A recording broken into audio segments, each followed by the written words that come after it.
സന്തോഷ് കുമാർ, താങ്കൾക്കറിയാവുന്നതാണ്, കേരളത്തെയെല്ലാം പ്രശംസിച്ചുകൊണ്ടായിരുന്നു കേന്ദ്ര സർക്കാരിൻ്റെ സാമ്പത്തിക അവലോകന റിപ്പോർട്ട്. പക്ഷേ കേരളത്തിന് അർഹമായതൊന്നും കിട്ടുന്നില്ല. താങ്കൾ ഉൾപ്പെടെയുള്ള എം പിമാരെല്ലാം പലതവണ ആവശ്യപ്പെട്ടു. ഇവിടെ ഒരു പ്രളയം വന്നപ്പോൾ നമുക്ക് തന്ന അരിക്കുള്ള കാശ് പോലും തിരിച്ചു വാങ്ങിച്ചു, ഹെലികോപ്റ്ററിനുള്ള വാടക വാങ്ങിച്ചു. അങ്ങനെയുള്ളൊരു കേന്ദ്ര സർക്കാരിൽ നിന്ന് എന്തെങ്കിലും ഇത്തവണ പ്രതീക്ഷിക്കാമോ? ഇപ്പോൾ എയിംസ് ദീർഘകാലമായുള്ള നമ്മളൊരു ആവശ്യം, എനിക്ക് തോന്നുന്നത് കേരളം ഒഴികെയുള്ള ഏറെക്കുറെയുള്ള എല്ലാ പ്രധാന സംസ്ഥാനങ്ങൾക്കും എയിംസ് അനുവദിച്ചു. വിഴിഞ്ഞത്തിന് ബാക്കി എല്ലാ സമാനമായ പദ്ധതികൾക്കും വേണ്ട അതിൻ്റെ VGF വിഹിതം കേന്ദ്ര സർക്കാർ വഹിക്കുന്നു. കേരളത്തിന് അതില്ല. നിരന്തരമായ അവഗണനകൾ നേരിടുന്നു. എന്തെങ്കിലും ഒരു വ്യത്യാസം ഇത്തവണ പ്രതീക്ഷിക്കാൻ സാധിക്കുമോ? സന്തോഷ് കുമാർ. രണ്ട് ചെറിയ കാര്യങ്ങൾ. ഒന്ന്, ഞാൻ ഡൽഹിയിലല്ല, ഞാൻ LDFൻ്റെ ജാഥാംഗമായതുകൊണ്ട് നാട്ടിലാണ്, കണ്ണൂരാണ്. അപ്പോൾ പാർലമെൻറ്റിൽ ഇത്തവണ ബജറ്റ് അവതരണ സമയത്ത് എന്ന് പറഞ്ഞാൽ രാജ്യസഭയിൽ അത് ടേബിൾ ചെയ്യുള്ളൂ, അപ്പോൾ ഉണ്ടാവില്ല. പക്ഷെ അത് വളരെ ശ്രദ്ധാപൂർവം ഇങ്ങനെ കേൾക്കാനുള്ള തയ്യാറെടുപ്പിലാണ്. ഇവിടെ പറഞ്ഞതുപോലെ കേരളത്തെ എല്ലാം സാമ്പത്തിക സർവേക്കകത്ത് പ്രശംസിച്ചു എന്ന് പറയുന്നത് പൂർണ്ണമായിട്ടും ശരിയായിരിക്കില്ല. ചില ഈ നേരത്തെ പറഞ്ഞതുപോലെ എക്സ്ട്രീം പോവർട്ടിയുമായി ബന്ധപ്പെട്ട കാര്യങ്ങളൊക്കെ പറഞ്ഞെങ്കിലും അതിൻ്റെ ഒരു ദിശ എന്ന് പറയുന്നത് കൂടുതൽ നവ സാമ്പത്തിക ഉദാരീകരണങ്ങൾ നടപ്പാക്കണം എന്നുള്ളതാണ്. ഇപ്പോൾ ഒരു നല്ല മോഡലായി പറഞ്ഞിരിക്കുന്നത് സാമ്പത്തിക സർവേക്കകത്ത് ആൻഡമാൻ നിക്കോബാർ ദ്വീപുകളിലെയും അതുപോലെ ത്രിപുരയിലെയും ഒക്കെ പുതിയ ചില ഡെവലപ്മെൻറ്റ്സാണ്.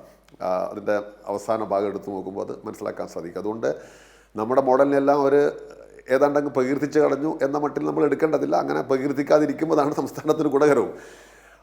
പ്രതീക്ഷ അതിൻ്റെ ഒരു ദോഷം എന്തെന്നാൽ കേരളത്തെ ഇങ്ങനെ പ്രകീർത്തിക്കുന്നു, അത് കേരളമെല്ലാം വികസിച്ചു കഴിഞ്ഞു, ഇനി ഒന്നും വേണ്ട, ഇനി ഒന്നും പണമൊന്നും നൽകേണ്ടതില്ല, അതിനുള്ളൊരു എക്സ്ക്യൂസും ആകാം. അങ്ങനെയല്ല, ഞാൻ നമുക്കെല്ലാവർക്കും എനിക്കൊന്നു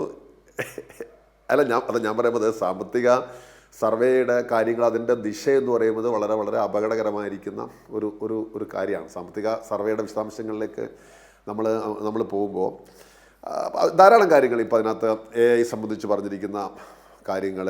ഇപ്പോൾ ചൈനയൊക്കെ അതിവേഗത്തിൽ മുന്നോട്ട് പോയിക്കൊണ്ടിരിക്കുമ്പോൾ നമ്മളെ പല ഫണ്ടും അൺയൂസ്ഡാണ് കഴിഞ്ഞ വർഷം അലോക്കേറ്റ് ചെയ്ത് തന്നെ. ഞാൻ അതിൻ്റെ മറ്റു കാര്യങ്ങളിലേക്ക് എനിക്ക് അറിയാവുന്ന കാര്യങ്ങളിലേക്കൊന്നും പോകുന്നില്ല. നമ്മുടെ പ്രതീക്ഷകളെക്കുറിച്ച് ചോദിക്കുമ്പോൾ ഇപ്പോൾ ഓരോ സമൂഹത്തിൻ്റെയും അതിൻ്റെ വികസനത്തിന് ഓരോ സ്റ്റെപ്പ് കഴിഞ്ഞ് അതിൻ്റെ നിലവാരം മാറിക്കൊണ്ടിരിക്കുമല്ലോ. അപ്പോൾ ഈ കേരളത്തിൻ്റെ അടിയന്തര ആവശ്യങ്ങൾ എന്ന് പറയുന്നത് ഒരുപക്ഷെ മറ്റ് പല ഇന്ത്യൻ സംസ്ഥാനങ്ങളുടെ ആവശ്യങ്ങളായിരിക്കില്ല. ഇപ്പോൾ ഛത്തീസ്ഗഡിനുള്ള ചില ആവശ്യങ്ങളല്ല കേരളത്തിനുള്ളത്, ഗുജറാത്തിനുള്ളതല്ല ചില ആവശ്യങ്ങളുള്ളത്. നമ്മൾ വളരെയധികം പല കാര്യങ്ങളിലും മുന്നോട്ട് പോയൊരു സംസ്ഥാനമാണ്. അപ്പോൾ അത് നിലനിർത്തണം, പിന്നെ കാലാനുസൃതമായ ചില പുതിയ കാര്യങ്ങൾ കിട്ടണം. ഈ മിനിമം ആവശ്യം മാത്രമേ ഉള്ളൂ. അത് ന്യായമായിട്ട് നമുക്ക് തരാൻ അർഹതയുണ്ട്. ഇപ്പോൾ ഞാൻ ശ്രദ്ധേയമായ ഒരു കാര്യം എന്ന് പറയുന്നത്, ഇപ്പോൾ ഓൾ പാർട്ടി മീറ്റിങ്ങിനകത്ത് ശ്രീ കൊടിക്കുന്നിൽ സുരേഷ് MP ഒരു ഇടപെടൽ നടത്തുകയുണ്ടായി. അപ്പം ഞാൻ സാധാരണ കോൺഗ്രസ് സുഹൃത്തുക്കളിൽ നിന്ന് പ്രതീക്ഷിക്കുന്നതല്ല.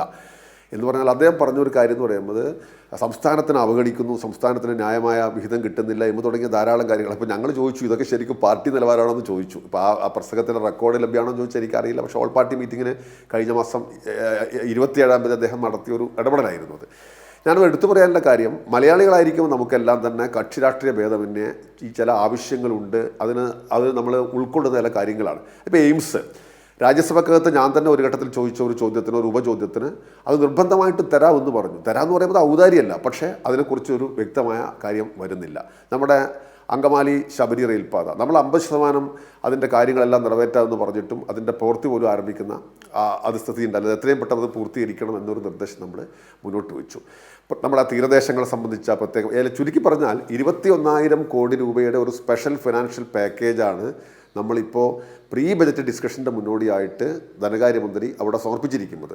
അതിൻ്റെ വിശദാംശങ്ങൾ അദ്ദേഹം കൊടുക്കുകയുണ്ടായി. ഈ ഞാൻ പറയുന്ന സംസ്ഥാനത്തിന് വന്നിരിക്കുന്ന കടമെടുപ്പ് പരിധി വെട്ടിക്കുറച്ചതുകൊണ്ടുണ്ടായിരിക്കുന്ന ചില പ്രശ്നങ്ങൾ, GSTയുടെ ഇടക്കാലത്തുണ്ടാക്കി സാമ്പത്തിക വർഷത്തിൻ്റെ പകുതിയിലുണ്ടാക്കിയിരിക്കുന്ന പരിഷ്കാരങ്ങൾ കൊണ്ടുവന്ന നഷ്ടങ്ങൾ, ഇതെല്ലാം കണക്കുകൂട്ടി പിന്നെ ഈ റെസിപ്രോക്കൽ താരിഫിൻ്റെ ഫലമായി ഉണ്ടായിരിക്കുന്ന പ്രശ്നങ്ങളെല്ലാം ചൂണ്ടിക്കാണിച്ചുകൊണ്ടാണ് സമഗ്രമായൊരു നിവേദനം സമർപ്പിച്ചിരിക്കുന്നത്.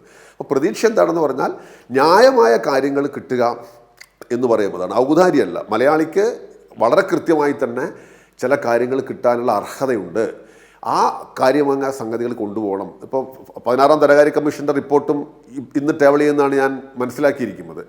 അപ്പോൾ ഈ ഡെവല്യൂഷൻ ഓഫ് എങ്ങനെയാണ് ഈ സെൻട്രൽ പൂൾ എന്നുള്ള എങ്ങനെയാണ് നമുക്ക് അപ്പോഴാണ് മനസ്സിലാക്കാൻ സാധിക്കുക. പക്ഷേ 10ാം ധനകാര്യ കമ്മീഷൻ നിന്ന് 15ാം കമ്മീഷനിലേക്ക് എത്തുമ്പോൾ കേരളത്തിൻ്റെ വിഹിതം ഏതാണ്ട് പകുതിയായി കുറഞ്ഞു എന്നതാണ് ഒരു വസ്തുത. നമ്മളിങ്ങനെ ശിക്ഷിക്കുന്ന ഒരു ജനതയാണോ, ശിക്ഷിക്കപ്പെടേണ്ടുന്ന ഒരു ജനതയാണോ എന്നതാണ് ചോദ്യം. ഓരോ ഘട്ടത്തിൽ ഇപ്പോൾ ഏറ്റവും അവസാനം IGST ഇത് വന്നു, 1000 കോടി രൂപ എടുത്തു കൊണ്ടുപോകുന്ന സ്ഥിതി ഉണ്ടായി. അപ്പോൾ ചോദിക്കാനും പറയാനും ആരും ഇല്ലാമുള്ള മട്ടിലുള്ള സമീപനം കേന്ദ്ര ധനകാര്യ വകുപ്പ് സ്വീകരിക്കുന്നു എന്ന് പറയുന്നത് ഒരു വസ്തുതയാണ്. ധനകാര്യ വകുപ്പ് എന്ന് പറഞ്ഞാൽ പൊളിറ്റിക്കലി ഇതിനെ കൺട്രോൾ ചെയ്യുന്നത്. അപ്പോൾ പ്രതീക്ഷകളെക്കുറിച്ച് ചോദിച്ചാൽ ഹോപ്പ് അഗൈൻസ്റ്റ് ഹോപ്പായിരിക്കാം, എന്നാലും നമ്മൾ പ്രതീക്ഷകൾ എപ്പോഴും നിലനിർത്തണമല്ലോ. പിന്നെ ഒരു കാര്യമുള്ളത്, തെരഞ്ഞെടുപ്പ്, ഇവിടെ നേരത്തെ ചർച്ചയിൽ പങ്കെടുത്ത അദ്ദേഹം സൂചിപ്പിച്ചതുപോലെ തെരഞ്ഞെടുപ്പ് നടക്കുന്ന ഒരു വർഷമാണ്.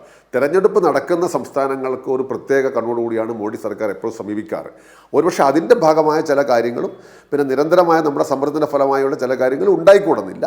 പക്ഷേ ഇവരുടെ ചരിത്രം വെച്ച് നോക്കുമ്പോൾ ഞാൻ ഒരുപാട് കാര്യങ്ങൾ പ്രതീക്ഷിക്കുന്നില്ല.